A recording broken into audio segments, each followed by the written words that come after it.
Irmãos queridos, nós estamos meditando no profeta Jonas, no capítulo 2. Profeta Jonas, capítulo 2.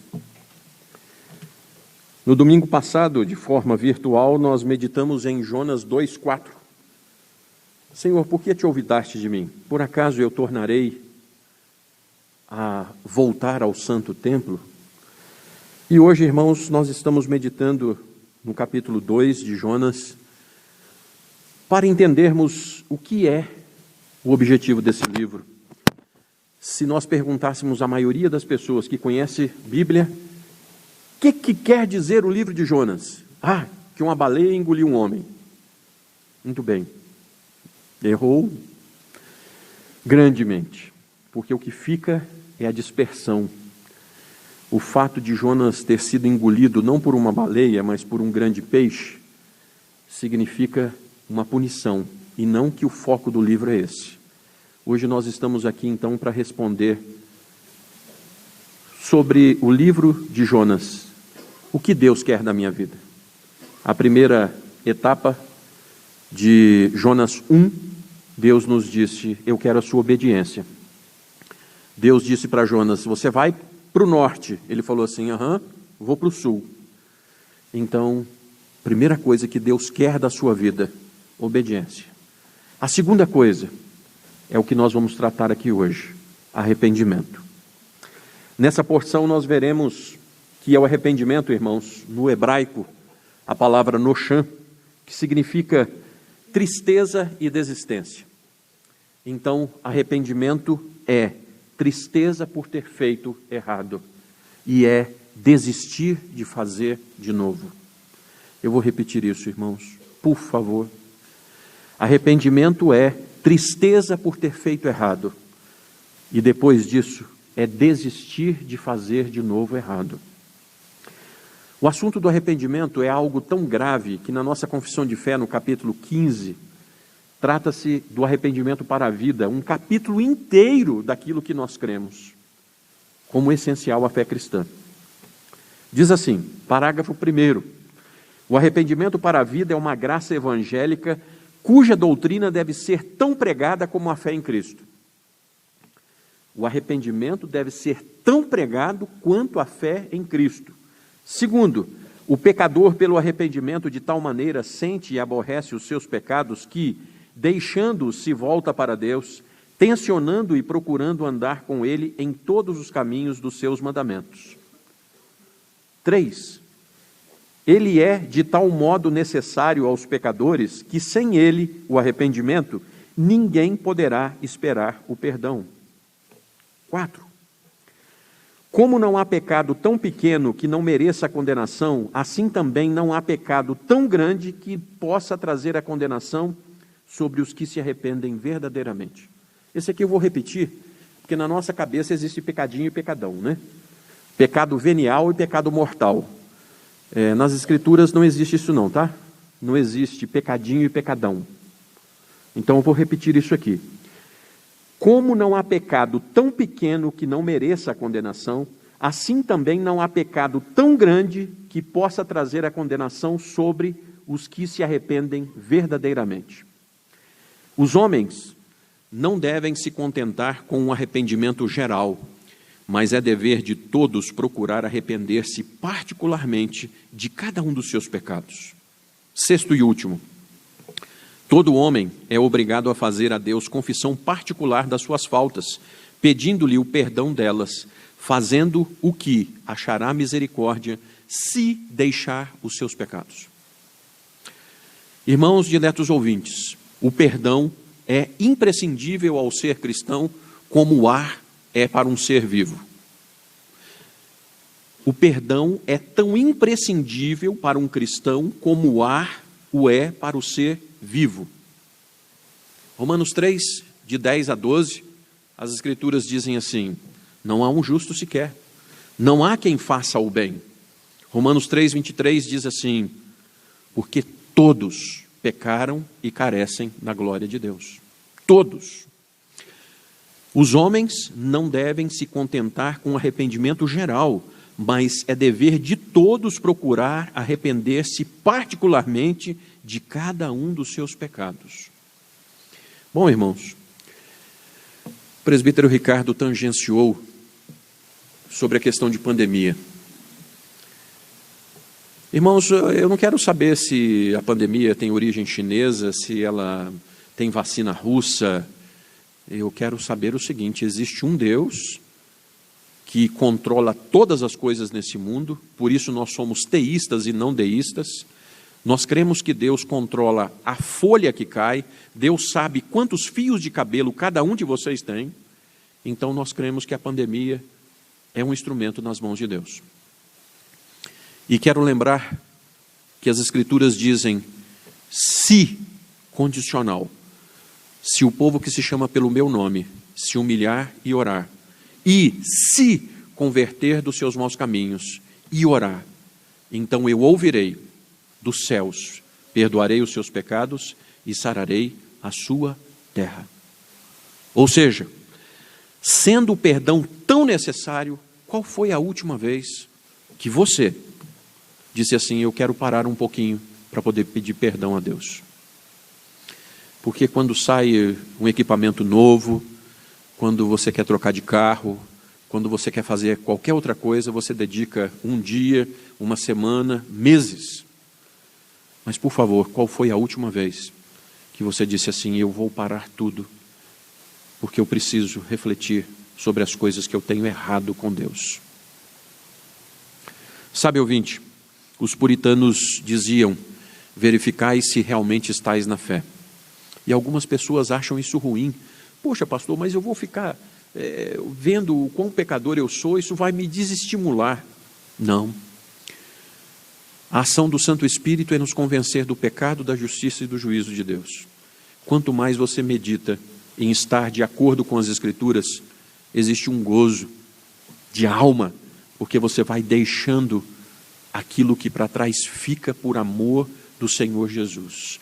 Não existe nada mais glorioso do que um choro de quebrantamento, onde você diz assim: Senhor, isso aqui nunca mais eu tenho tristeza de ter feito, e eu desisto de fazer isso daqui para frente. Por amor do Senhor, isso está ficando para trás.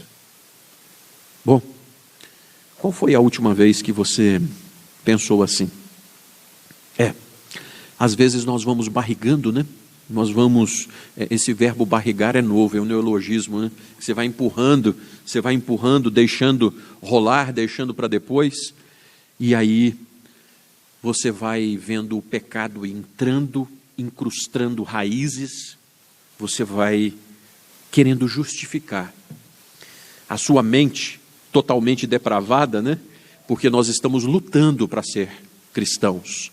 Você vai dizendo assim: mas todo mundo faz, eu não preciso me arrepender disso aqui não, porque todo mundo está assim. Bom, eu gostaria de lhe dizer o seguinte: domingo à noite, provavelmente na sua casa tem um sofá gostoso, provavelmente você estaria comendo alguma coisa quentinha, então você teria um lugar melhor para estar do que na igreja, se Deus não tivesse te trazido aqui. Então você não é todo mundo. Você é alguém que tem fome e sede de justiça, então você precisa ser diferente dos outros. Não dá para ser igual. Para ser igual você não estaria aqui. Aqui é lugar de gente diferente mesmo. E aí, Romanos 3:23 diz que todos pecaram. O 6:23, que o salário do pecado é a morte. Quero dizer uma coisa que vai escandalizar alguns, tenho certeza, me perdoem. Mas normalmente quando você vem para a igreja, você vem com aquela utopia: vou entrar na igreja, está todo mundo de halo, né? Aquela coisinha brilhante em cima assim, todo mundo santinho, né?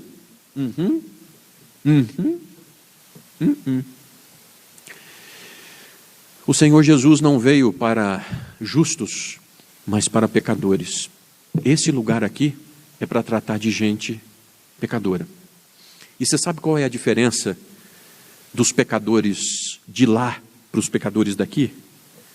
É que aqueles que estão lá não estão nem aí para o pecado. Dizem assim: olha, eu vivo no pecado mesmo, isso não faz a menor diferença, e eu vou continuar vivendo lá. Mas para você que veio aqui hoje, você diz assim: Senhor, eu não quero viver assim. Existe uma ordem tua para eu ser santo como o Senhor é santo. E eu aceitei o desafio. E eu quero a minha vida mudada, sendo santificada dia após dia pela ação do Teu Santo Espírito em mim. Irmãos, nós somos diferenciados. Sabe, não é ser diferenciado por falar muito, Não, seja diferenciado por se arrepender mais. Porque a questão aqui não é quem é pecador. Pecador nós já dissemos, somos todos nós. Mas a questão aqui é quem se arrepende mais dos seus pecados. A questão aqui é quem vai deixando mais os seus pecados para trás e vai assumindo o caráter de Cristo. Porque essa é a função do Santo Espírito em nós. Irmãos, se o Senhor nos deu uma ordem, Ele nos dá as condições para cumprirmos a ordem. E se você não cumprir a ordem, Deus não aceita. Fingir que não viu. Você vai cumprir a ordem. Sim, Jonas disse assim, não vou, eu vou para o outro lado. Vocês viram o que aconteceu, né? O Senhor nos ajuda a cumprirmos os seus propósitos eternos infrustráveis. Deus é soberano. Então é melhor arrepender logo. É melhor ir atrás logo do que ter que parar no fundo do poço ou no fundo do peixe. Jonas 1,17. Leia comigo aí, por favor, Jonas 1,17. Vamos ler juntos? Deparou o Senhor um grande peixe para que tragasse a Jonas, e esteve Jonas 3 dias.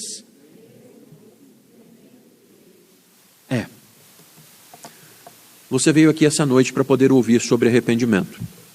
E você precisa de arrependimento. Então, a primeira coisa com relação ao arrependimento, porque Deus quer arrependimento para a sua vida, para onde ir quando errar? Você pode ler comigo os versos 1 e 2, Jonas 2, 1 e 2? Vamos ler a uma só voz? Então, Jonas do ventre do peixe orou ao Senhor, seu Deus, e disse, na minha angústia clamei ao Senhor, e Ele me respondeu e tu me ouviste a voz. Até aí. Queridos, desde o Éden, o homem assumiu a síndrome do avestruz. A síndrome do avestruz é o seguinte, o sujeito enfia a cabeça e deixa o resto do corpo e diz assim, estou escondido. Parabéns. O ser humano acha que ele pode se esconder de Deus.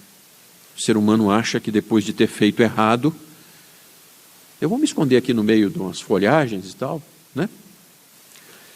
O salmista diz assim, se eu subo aos céus, lá estás. Se faço a minha cama no mais profundo abismo, lá estás também. Se tomo as asas da alvorada e me detenho nos confins dos mares, ainda lá me haverá de guiar a tua mão e a tua destra me susterá. Adianta fugir do Deus que está em todo lugar? Adianta tentar esconder do Deus que tem o olho que tudo vê? O que fazer? Fugir da onipresença, da onisciência?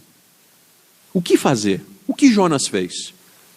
Depois da disciplina, Jonas orou ao Senhor. Eu gostaria que você ouvisse de todo o seu coração. O que fazer quando você tem errado? Ore.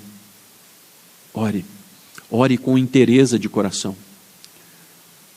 Busque ao Senhor do fundo do poço ou do fundo do estômago do peixe, lá no fundo do mar. Não fuja de Deus, fuja para Deus. Por favor. Aliás, o capítulo 2 é um cântico. Quantas pessoas cantaram a Deus depois de um grande livramento? E às vezes a gente diz livramento de doença, livramento de bala, livramento de acidente, mas o maior livramento que alguém pode ter é o livramento dos seus pecados.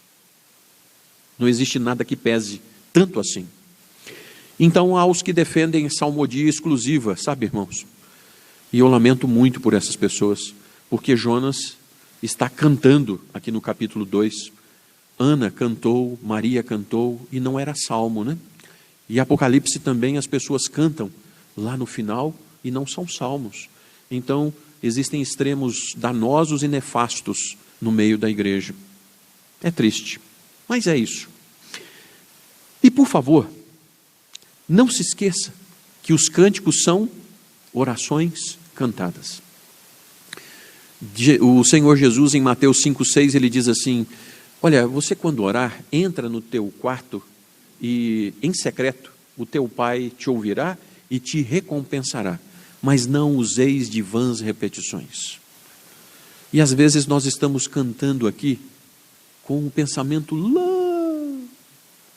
Cante: te agradeço por lhe libertar e me salvar, por ter morrido em meu lugar, eu te agradeço. Essa foi a primeira expressão do cântico. E às vezes nós entramos da boca para fora, sabe, irmãos? E isso afronta a Deus. Então Jonas, ao escrever o livro, ele sabe por que cantou. Ele sabe o tamanho do livramento que teve. Cante. Cante os seus livramentos. Cante as suas vitórias. E aí o verso de número 2 está dito assim: na minha angústia clamei ao Senhor e Ele me respondeu. Do ventre do abismo gritei e tu me ouviste a voz. Veja que não importa a profundidade onde você estiver, Deus nunca desprezará um coração compungido e contrito. Nunca. Irmãos, nós aprendemos observando a revelação natural, a natureza. E nós vemos quando um pássaro pousa, ele pousa, e aí quando ele desce, as garras fazem assim, porque os joelhos dobram. Então, dobrou, ele crava. E é possível até que ele durma ali, cravado, porque o joelho está dobrado. Aprenda com a natureza. O que Deus quer de você? Arrependimento. Por onde começar o arrependimento? Pela oração. Queridos, como é mesmo 1 de João 1,9? Se confessarmos os nossos pecados, Ele é fiel e justo para nos perdoar de todo o pecado e nos purificar de... Tá bom. Promessa é dúvida. Promessa de qualquer ser humano é dúvida. Então você tem direito de duvidar do pastor, do presbítero, do irmão. Você tem direito de duvidar de todo mundo. De Deus, não. Então, por favor, as Escrituras dizem assim: se você confessar os seus pecados, Deus é fiel e justo para te perdoar de todo o pecado e te purificar de toda injustiça. Irmãos, eu estou apelando ao fundo do seu coração. Às vezes, algumas pessoas vão chegar para você e vão dizer assim: não tem mais jeito. Às vezes vai rodar uma vozinha no seu ouvido e vai dizer assim: está vendo? Esqueça. Olha o que você fez. Acabou. Não tem jeito mais. Irmãos, cerca de 90% das pessoas casadas dessa igreja vivem o segundo casamento. 90%. E aí o cônjuge que fica diz assim: mas você nunca vai ser feliz. Aí no momento de ira, uma mãe amaldiçoa uma filha: você vai pagar por tudo que você fez. E aí pessoas vão carregando o mundo nas costas, porque não acreditam que seus pecados têm perdão. Hoje, você vai levantar daqui e vai embora para casa, sabendo o seguinte: pecado confessado é pecado perdoado, porque aquele que te chamou para o arrependimento é fiel e te diz assim: dos teus pecados eu jamais... Tire o peso das suas costas. Duvide de qualquer um, mas do Senhor não. E não existe varinha mágica, existe oração. Simples. Você, no seu particular com Deus: Senhor, eu fiz. Eu tenho vergonha do que eu fiz. Eu me arrependo do que eu fiz. O Senhor me perdoa? O Senhor me dá um recomeço, Senhor. Eu quero oportunidade para seguir em frente.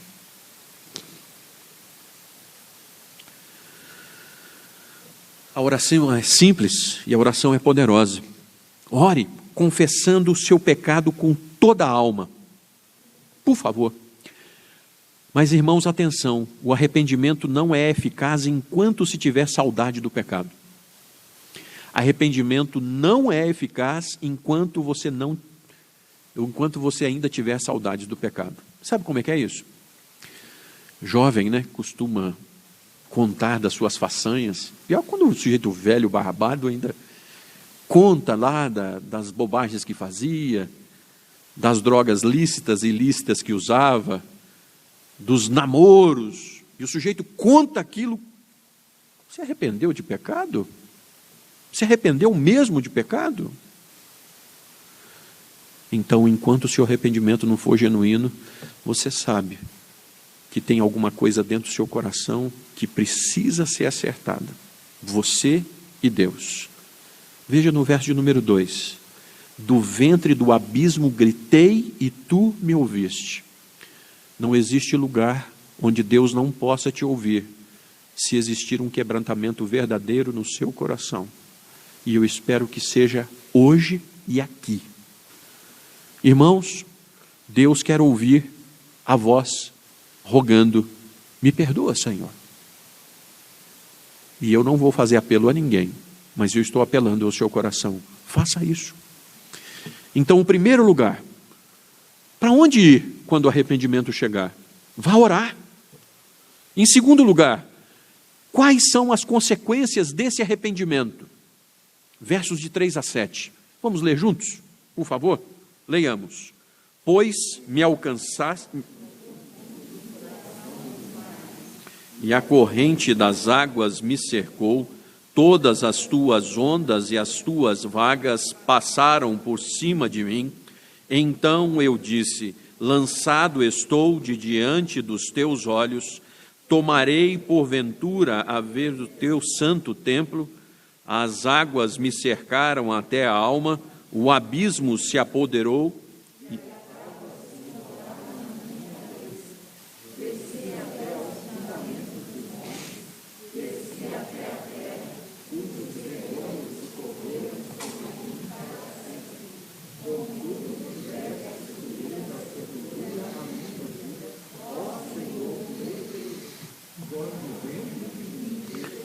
E a minha alma, eu me lembrei do Senhor, e subiu a ti a minha oração no teu santo templo. Até aí.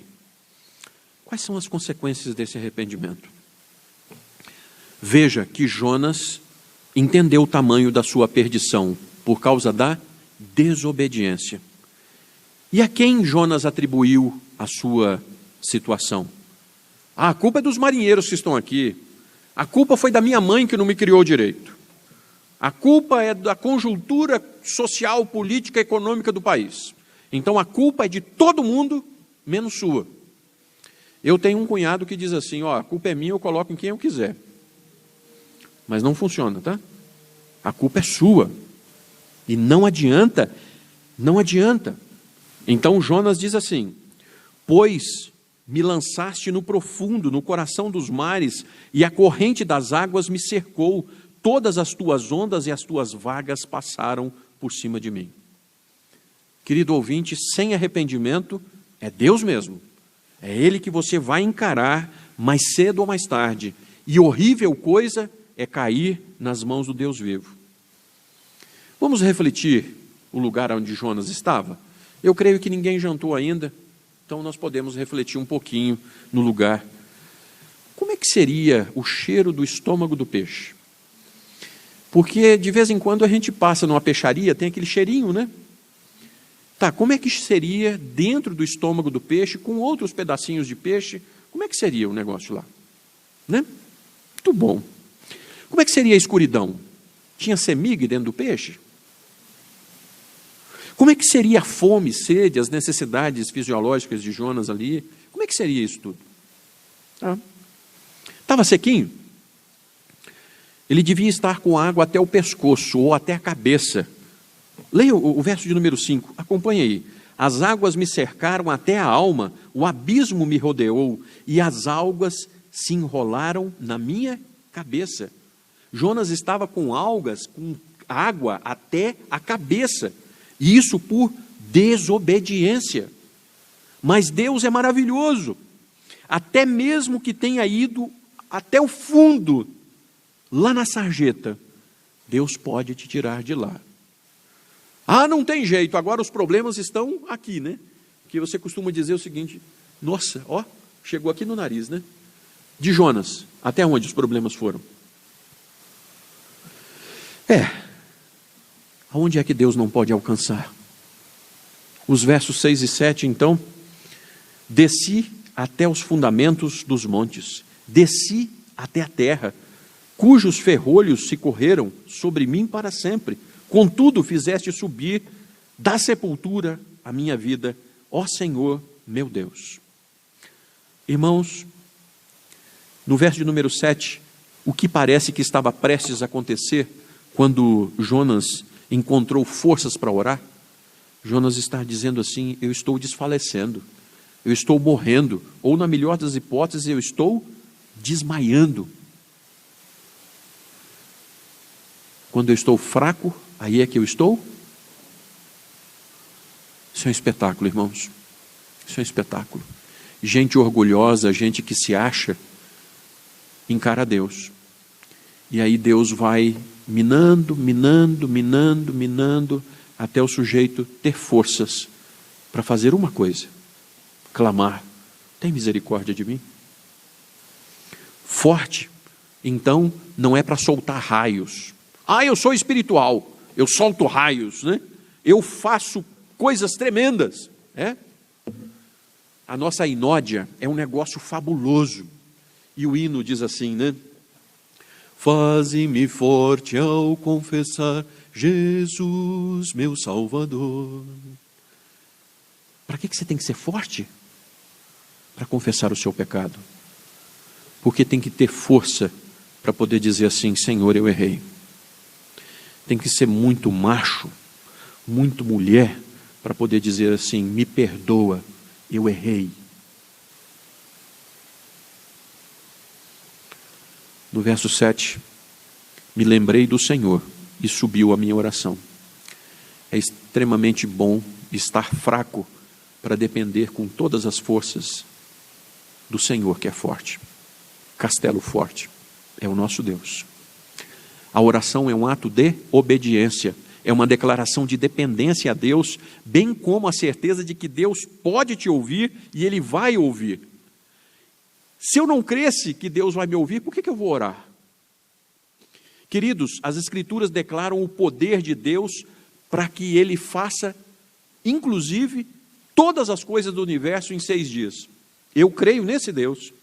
As Escrituras afirmam do caráter todo-poderoso de um Deus que é bom. O Salmo 91:15 diz assim: Ele me invocará e eu lhe responderei. Na sua angústia eu estarei com ele, livrá-lo-ei e o glorificarei. Mas é interessante que Deus não está dizendo que vai responder do jeito que você quer. Deus está dizendo: me invoca, que eu vou te responder. E depois você conta para as pessoas tudo que eu fiz por você. Invoca-me no dia da angústia, eu te livrarei, e tu me glorificarás. Irmãos, eu gosto muito do xadrez. Gosto muito de xadrez. E é gostoso demais quando você chega, né, numa situação que você olha para um lado, olha para o outro e diz assim: 3 jogadas, 4 jogadas, checkmate, perdi o jogo. Amanhã é segunda-feira. Quantos nessa noite, lá pela madrugada, vão acordar, vão falar assim: boleto não vence, né? Você passou do dia, mas ele vai estar sempre lá. E aí na segunda-feira você fala assim: e agora? Como é que eu pago o que eu devo?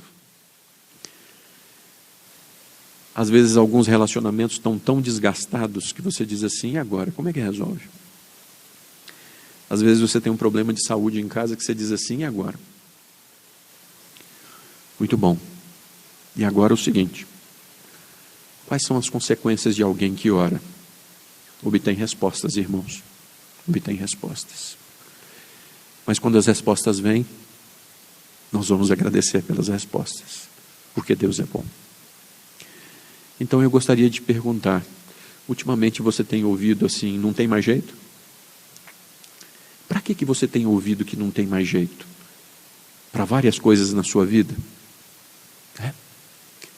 Saia daqui hoje dizendo assim, olha, a coisa mais terrível era alguém querer morrer no meu lugar. Mas isso aconteceu. Jesus morreu por mim. E se por acaso o Senhor deu Cristo por mim, não me daria com Ele graciosamente todas as coisas necessárias? Romanos 8:32. Então, por favor,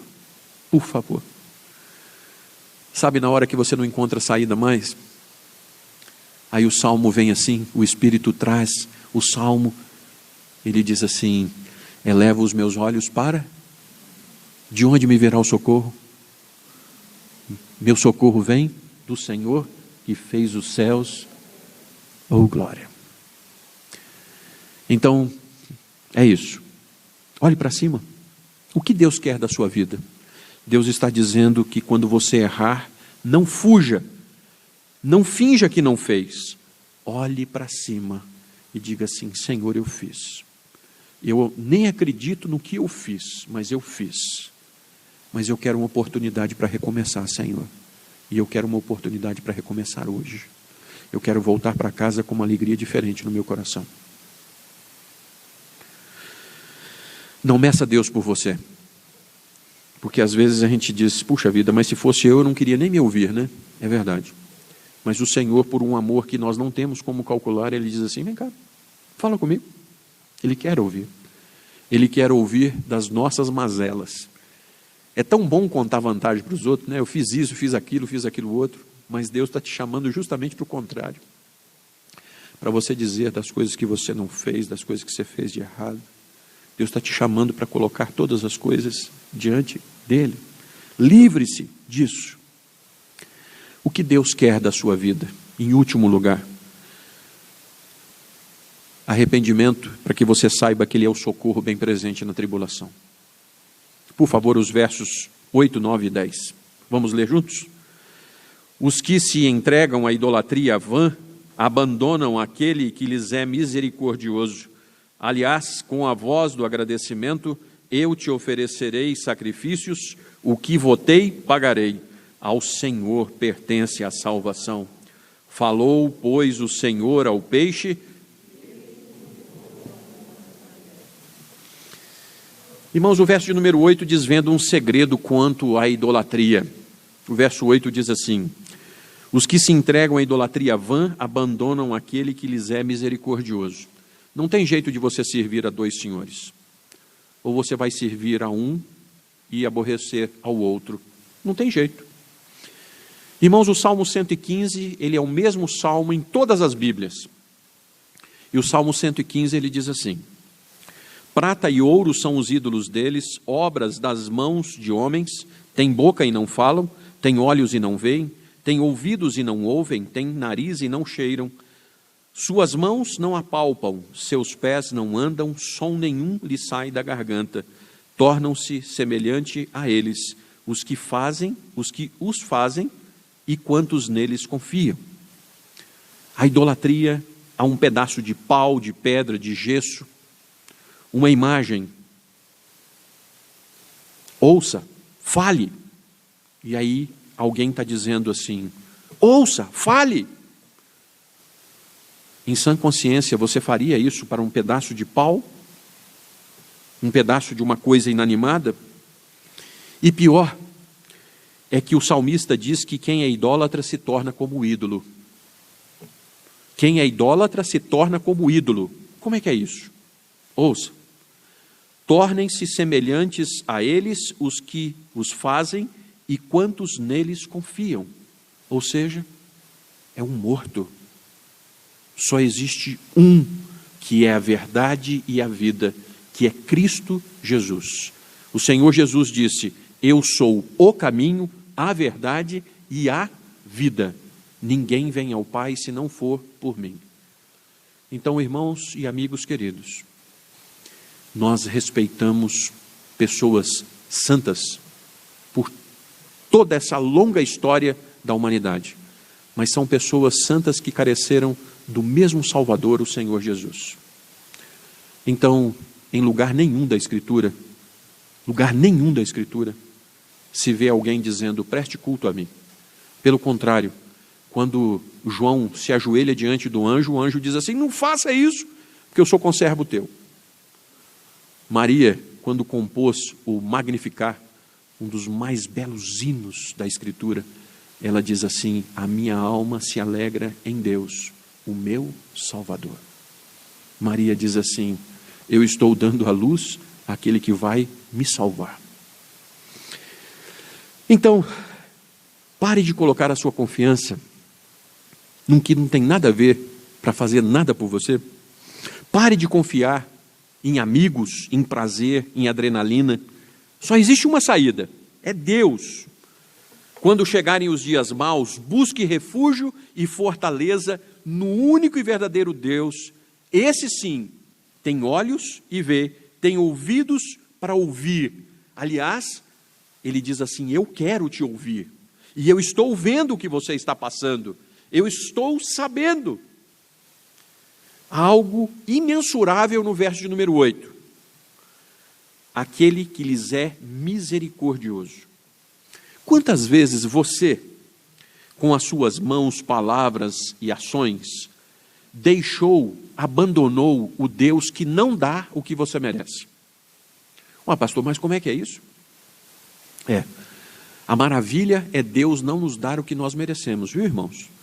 Porque tem muita gente que diz assim, nossa, mas eu mereço. Sabe a única coisa que nós merecemos? Castigo, ira, fogo. Então, a palavra misericórdia significa Deus não nos dar o que nós merecemos. Basta a gente olhar só para trás um pouquinho. O que eu fiz ultimamente? O que eu pensei hoje? O que eu pensei aqui hoje? O Salmo 130 diz assim, se observares, Senhor, iniquidades, quem, Senhor, subsistirá? Então, irmãos e amigos, Deus quer perdoar. Deus quer arrependimento. Deus quer que nós o vejamos como socorro bem presente na tribulação causada pelo nosso pecado de desobediência. E aí vem a afirmação de Jonas no verso de número 9, quando ele diz assim, ao Senhor pertence? Bom, vamos fazer o seguinte, se a salvação dependesse de você, vai embora, esquece. Se a salvação dependesse de você, vai embora. A salvação foi paga na cruz cabal e completamente pelo sacrifício de Cristo. Você não é salvo por aquilo que você faz, mas você foi salvo pelo sacrifício perfeito do que Cristo fez naquela cruz. Creia de todo o seu coração que Ele morreu por você. Pastor, mas é só crer? Sim, você consegue. Porque essa é uma obra do Santo Espírito na sua vida. Ao Senhor pertence a salvação. Porque se dependesse de você, só isso aqui já era. Então, 3 coisas. Deus jamais negou socorro a ninguém. Segundo, são poucos que mesmo assim pedem socorro. Terceiro, são pouquíssimos que voltam para agradecer. Mas Jonas diz no verso de número 9, com voz de agradecimento. Jonas, do jeito que era, ainda era um crente, né? Mas aí vem no verso de número 9, ele diz assim, o que votei, pagarei. Parabéns. Irmãos, é uma noite gostosa, né? O pastor ficou sem pregar 7 domingos, agora vocês aguentam, está com a pólvora toda. Não faça votos. Para de fazer promessa. Ninguém está te pedindo promessa. Você não tem que fazer promessa nenhuma.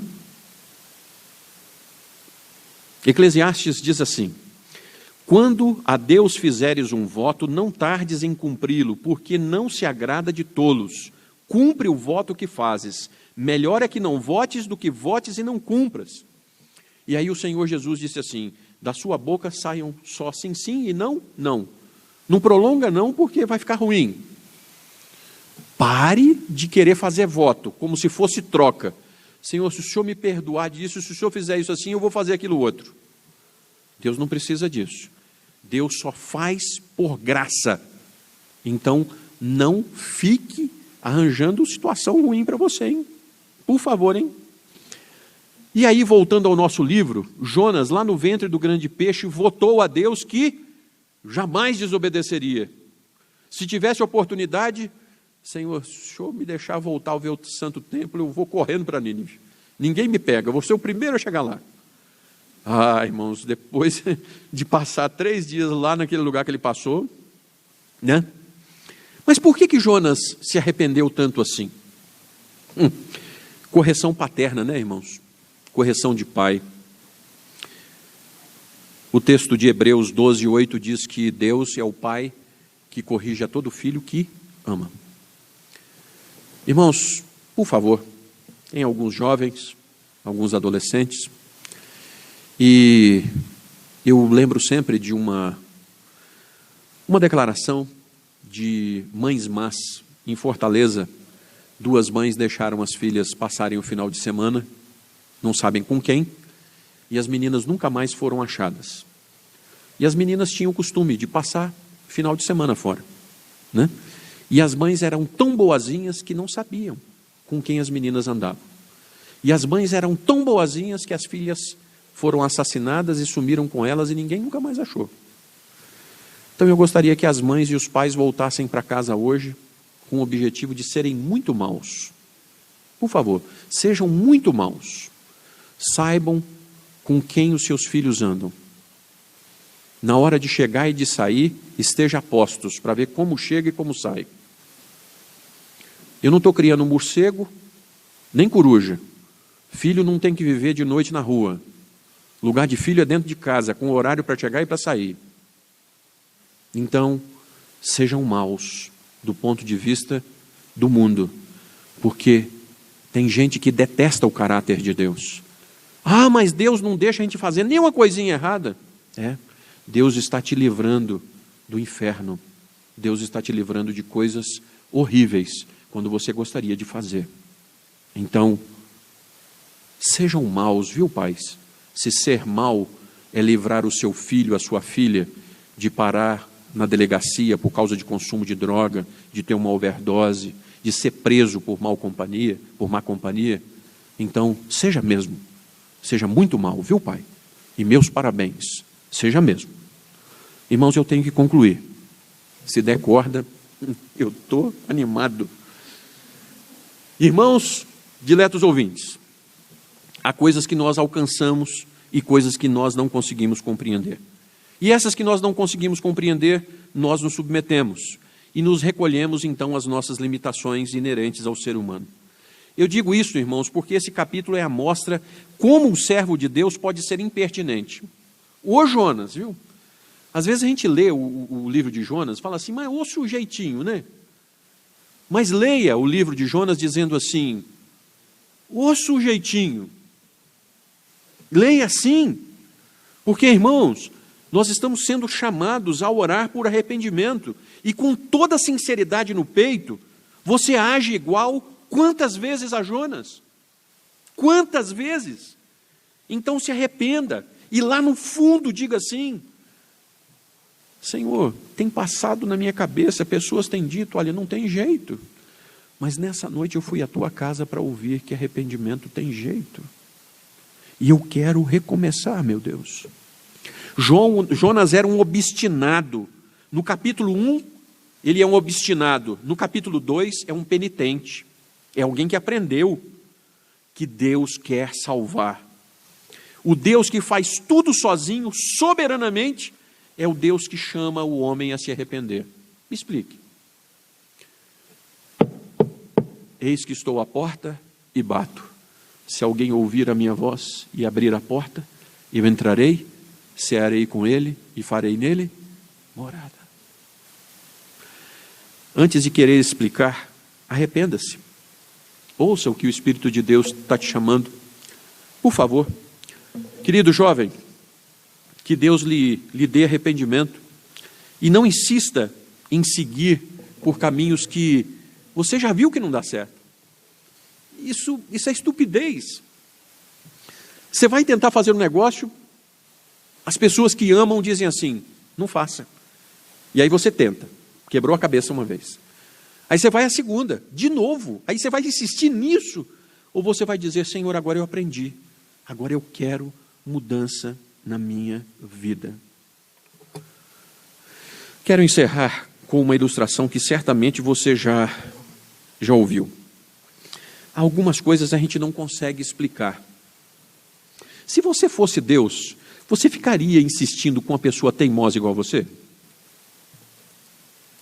Se você fosse Deus, você continuaria insistindo com algumas pessoas que você diz assim, tenha paciência.